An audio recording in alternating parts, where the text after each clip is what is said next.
Bienvenidos, muy buenas. El poder está definitivamente en ti.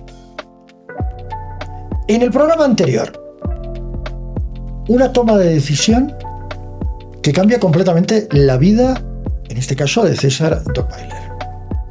Consulta a la mamá o al papá, pero en este caso a la mamá Marta, que era un referente, Marta Suárez, un referente absolutamente importantísimo para César y sus hermanos. ¿Qué hago de mi vida cuando salga bachiller? ¿Me dedico a mi pasión, que es ser piloto de combate, piloto de caza, o estudio otra cosa? Y mamá, ¿qué le dice? Hombre, estudia economía, ahí no te van a pegar. En el anterior programa César contaba acerca de las jaripeadas, de los bautizos, de cómo le costó a él llegar a su primer vuelo, a su primer vuelo en solitario. Pero luego hay otro tipo de vuelo, el vuelo académico, porque claro, él decidió hacer las dos cosas. Y sí, las hizo al mismo tiempo, con sus dificultades, estudiando muchísimo, peleando muchísimo, conquistando el cielo, pero también las aulas universitarias. César, ¿qué tal? ¿Cómo está? ¿Cómo está, Ramón? Esta historia suya está adquiriendo unos matices de aventura total. Lo has resumido en un minuto, todo un programa de 20 minutos, así que bueno, esa habilidad está sensacional. Digamos porque que ya lo hemos puesto en contexto para claro, ¿no? Ya estamos preparados para entrar a las aulas universitarias de la Universidad Autónoma Gabriel René Moreno en Santa Cruz. Así es. Mira, sí, efectivamente, volando, sí. No hay tiempo. Cuando estaba aprendiendo a volar, no hay tiempo para pensar en la universidad. No. Luego llegué al grupo de caza ya de aviones de combate. En esa época la Fuerza Aérea tenía una vivienda que le llamábamos la vivienda de solteros. Era un edificio con muchos cuartos en una planta y en otra planta muchos cuartos. Es decir, cuartos individuales con su baño. ¿Qué pasaba en esa vivienda de solteros, César? Pasaba de todo, pasaba de todo. ¿Qué es de todo? Entonces, ¿qué significa? ¿Por qué lo estoy poniendo en este escenario? Porque ahí convivíamos muchos de los compañeros que estábamos volando en diferentes unidades. Algunos se habían ido a volar los helicópteros, otros estaban en Cessna, otros estaban en otro lugar. Claro. Pero todos los que no estaban casados vivían ahí, en ese edificio. Por eso se llamaba la vivienda de sol. Suena divertido. ¿Sabe dónde? Claro, pasaba muchas cosas ahí. Claro. ¿Sabe dónde queda quienes viven en Santa Cruz? ¿Dónde quedaba esa vivienda de solteros donde hoy está el Cine Center? ¡Ah, caramba! Sí. Ahí. Bien céntrico, ¿eh? Muy céntrico. Entonces, la Fuerza Aérea en la Santos Dumont, nos salíamos nosotros, diferentes unidades, y bueno, íbamos hasta ese lugar. Cuando uno está metido en algo que le gusta, en su pasión, esas cosas, empieza a meterse tanto en ello que se distrae sobre los otros objetivos. Y ya había pasado un par de años que estaba en la Fuerza Aérea ya volando y no había pisado todavía las aulas de la universidad. Así que un día de estos, nosotros trabajábamos muy temprano y salíamos después de mediodía, después de almuerzo, o sea, era como horario continuo. Claro. Y llego yo a la vivienda de solteros, me meto a mi cuarto, boto el overol, le vuelo, me tiro en la cama y bueno, parece que en la cama yo he tomado algunas decisiones muy importantes, ¿no? Y sobre todo en el cielo raso de una habitación donde no hay nada. De repente pasa un mosquito, una mosca, pero uno está, no sé. Y ahí es donde recordé que yo me había propuesto hacer las dos cosas. Y era un compromiso, no con mi mamá, ni con la gente con la que yo había conversado, era un compromiso conmigo mismo. Yo me había dicho, voy a hacer las dos cosas. Y tenía que cumplirme a mí mismo, ¿cierto? Entonces, boté el overol, le puse un jean, una polerita, etcétera, y salí de la vivienda. Ahí está el segundo anillo. De acuerdo, perfecto. Parada de micro, ¿no? Parada de micro. El micro, creo que era 52, 42, unos micros color azul, rojo, mantienen todavía el color. Correcto. Que me llevaba por el segundo anillo al campus universitario de la Gabriel René Moreno. Así que el micro está así, sin nada. Simplemente estaba yendo a averiguar cómo podía ser alumno de la Gabriel René Moreno y cómo podía ser estudiante de economía. Y bueno, llego a la facultad y pregunto y le digo, ¿sabe qué? Quisiera estudiar economía. Me dice, ¿usted ya ha hecho los vestibulares? No, le digo, no he hecho los vestibulares. vestibulares. Ah, no, tiene que registrarse para los vestibulares en tal fecha, pero ya ha pasado, así que usted tiene que volverse dentro de 6 meses. Caramba. Wow, digo, ¿no? Y no hay otra opción, le digo. No, mire, es la única forma, porque después no hay ninguna otra opción. Y para los que ya somos profesionales, le digo, usted ya es profesional, me mira la secretaria, ¿no? Claro, jovencito todavía, usted ya es profesional. Sí, le digo, soy piloto de la Fuerza Aérea. Ah, haberlo dicho pues antes. Para los profesionales no necesitan hacer el vestibular, me dice. No necesitan hacer el vestibular. Ah, bueno, le digo, ¿y entonces qué te necesito? Mire, pero están empezando las clases hoy. Ah, Están empezando hoy las clases. en 2 horas y está ya. Claro. ¿No? Yo le puedo ayudar a escribirse sus papeles, me dice. No me llevó nada. Nada, o sea, lo que llevaba mi billetera, más nada, no he llevado ningún papel. Identidad, no sabía, yo he ido a preguntar requisitos para inscribirme y la señora me dice, hoy está empezando las clases. Le digo, no he traído nada. Así, porque venía a averiguar los requisitos, ¿cuáles son? Y me dice, bueno, saca la hojita y tiene que traer esto, su título, tal cosa, si va a entrar como profesional, tal. Y le digo, ¿y ahora qué hago? Porque después, ¿cuándo van a empezar las próximas clases? Próximo semestre, ¿no? Le digo, yo no quiero perder el tiempo. No. Vine decidido a empezar las clases. Y ahí hay ángeles en la vida, por eso digo. Siempre hay gente buena en la vida. Y me dice ella, ¿se compromete a traerme todos los papeles mañana? Ah. Yo le digo, sí. Una secretaria no burocrática. Nada. De esas que debíamos tener en todas. Entre 100.000. Claro, no. De esas debíamos tener eso, en todas las instituciones públicas. Esa es la verdadera prueba de la existencia de Dios. Dios existe porque hay una secretaria que no es burocrática. Existe Dios. ¿No? Dios. En serio, está. Ahí está. Esa es la evidencia clarísima. La evidencia más clara de la existencia de Dios. Y bueno, la cosa que me dice, ¿se compromete? Y yo le digo, claro, mañana. Y yo agradezco ese momento, porque fue una persona que creyó en mí. Me había visto esa vez, ese día me estaba conociendo. Yo también a ella, ¿no? Pero me estaba conociendo ese día y me estaba depositando su confianza para que yo le traiga. No le había mostrado nada. Creyó que si era profesional, creyó que podía traerle los papeles, creyó en mí. ¿Sí?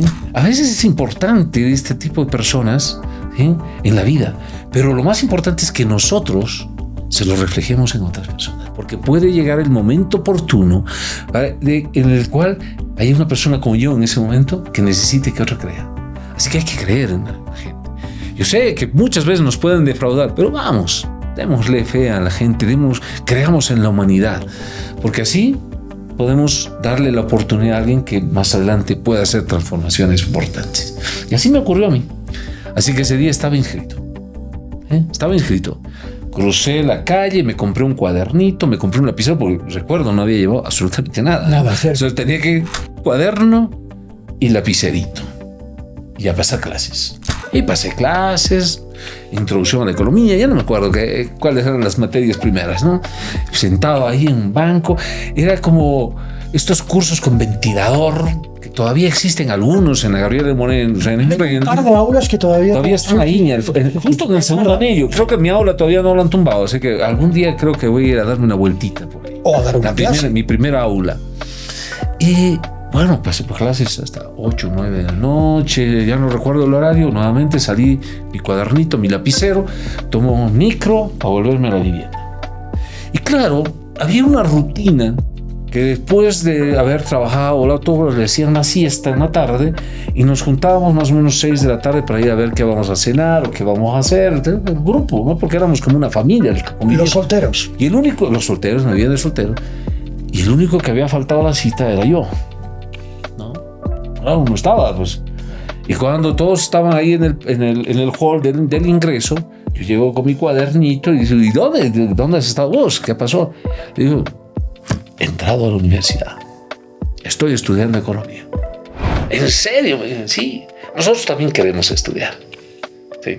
¿En serio? Sí, vámonos mañana. Mira, tengo que conseguir todos estos requisitos. Ya saben cuáles son los requisitos. Ustedes dan la lista, no sé qué. ¿Cuánto? Algunos de ellos me siguieron al día siguiente, se lograron inscribir.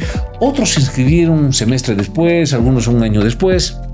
Hubieron muchos que adoptaron otra carrera. Algunos yo sé que la han concluido y son exitosos profesionales hoy aportando por nuestro país. Algunos sé que lo han dejado a medias. Sé de algunos que están retomando, no importa la edad, lo están haciendo ahora. Pero para mí fue el inicio de una doble vida. ¿Ah? No, que no se escuche mal, ¿eh? Pero ha sonado raro. ¿Sí? ¿Te parece? Pero fue no dice doble vida y la gente piensa cosas. Bueno, que piensen esta vez por el lado... Pero piensen bien. De manera correcta. La doble vida fue mi vida militar. Piloto. 6 de la mañana en las unidades de la Fuerza Aérea hasta las 2, 3 de la tarde. Y en la tarde estudiando economía. Y después, cuando yo ya egresé, ser parte de otras anécdotas, yo me dediqué a la consultoría. Es decir, que era piloto y como profesional era consultor. ¿Bien? Iba en esta doble vida, por eso le llamo. Y marcó algo fundamental porque siguió generándome esa pasión por la lectura, por el conocimiento, por aprender más, porque no solamente me quedé en la Gabriel N. Moreno, sino fui dando otros pasos más en lo que es la parte académica. Es, creo yo, algo que también me generó muchísima satisfacción, porque cuando ya estaba egresando en la Universidad Gabriel Reina Moreno, cuando estaba defendiendo mi tesis, que recuerdo que la hice sobre los fondos de pensiones, que era el tema que yo había elegido, por justo ese momento estaba haciendo la transición de los fondos de pensión, del sistema de reparto al sistema de capitalización individual y colectiva, y todo ese tema. Entonces yo decidí que mi tesis debía dedicarse a hacer el estudio sobre lo que iba a significar el nuevo fondo de pensiones, el impacto en la economía del nuevo fondo de pensiones. Interesante. Y recuerdo que defendí la tesis y muy bien, igual ese mismo rato te felicitan, te dicen, bueno, colega, ¿no? Así, ya es el nuevo colega, ya eres economista. Bueno, satisfacción personal. Había logrado lo que me había propuesto. Y a eso lo que quiero resaltar, es decir, cuando uno se propone algo en la vida, por más de que aparezcan otras cosas, no te distraigas. Es decir, tú tienes objetivos, aunque sea anótalos, ¿no? Para que no se te pierdan en el camino, y haz el esfuerzo para lograr lo que te has propuesto en la vida. Porque de verdad son satisfacciones que solamente tú las vas a sentir, pero es algo que vale la pena. Durante la vida universitaria, que son 5 años, ¿ha habido golpes también? ¿Ha habido golpes durante la vida? No me refiero a golpes físicos, sino golpes morales, golpes de alguna duda en algún momento. Es decir, algo que le hiciera... ¿Habré hecho lo correcto? ¿En algún momento alguna duda? Sobre el tema de este proceso. A la hora de estudiar economía. Ya tenía usted una profesión, todo de caza, y ahora enfrentaba a otra, economista. Yo creo que he tenido fortuna, bendición, podemos llamarle, en el sentido de que, en primer lugar, como piloto de caza, solamente habían en el momento 3 unidades de caza en Bolivia. Uno estaba en Tarija, el grupo de 33, otro estaba en La Paz, el grupo de 31, y otro estaba en Santa Cruz, el grupo de Casa 31. Por tanto, no nos movían tanto como a otros oficiales, en la Fuerza Aérea o en el Ejército, ¿no? De cambio de destino cada 2 años. Entonces eso me permitió que yo permaneciera en Santa Cruz un buen tiempo, ¿sí? Me permitió continuar con los estudios sin ninguna interrupción.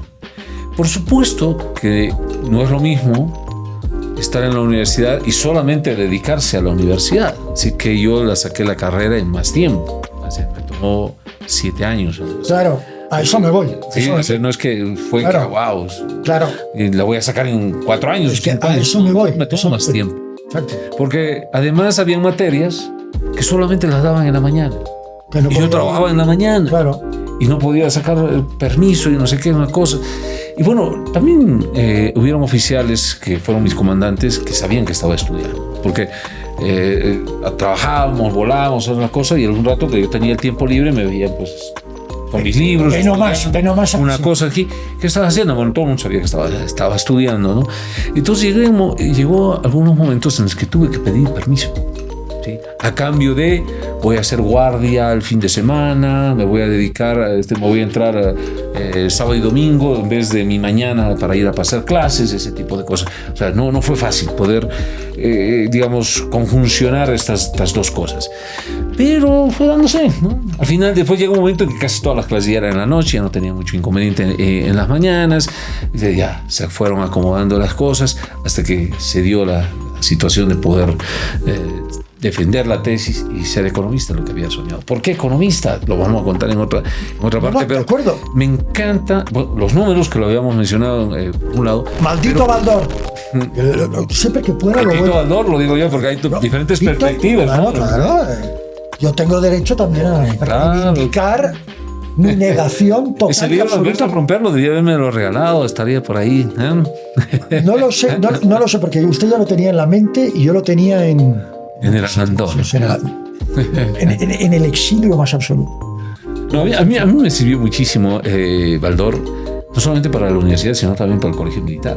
Claro. Porque también te lo da. Y en el colegio militar, como yo ya sabía, claro, ¿no? Pasaban clases y había muchos chicos porque estaban en desventaja.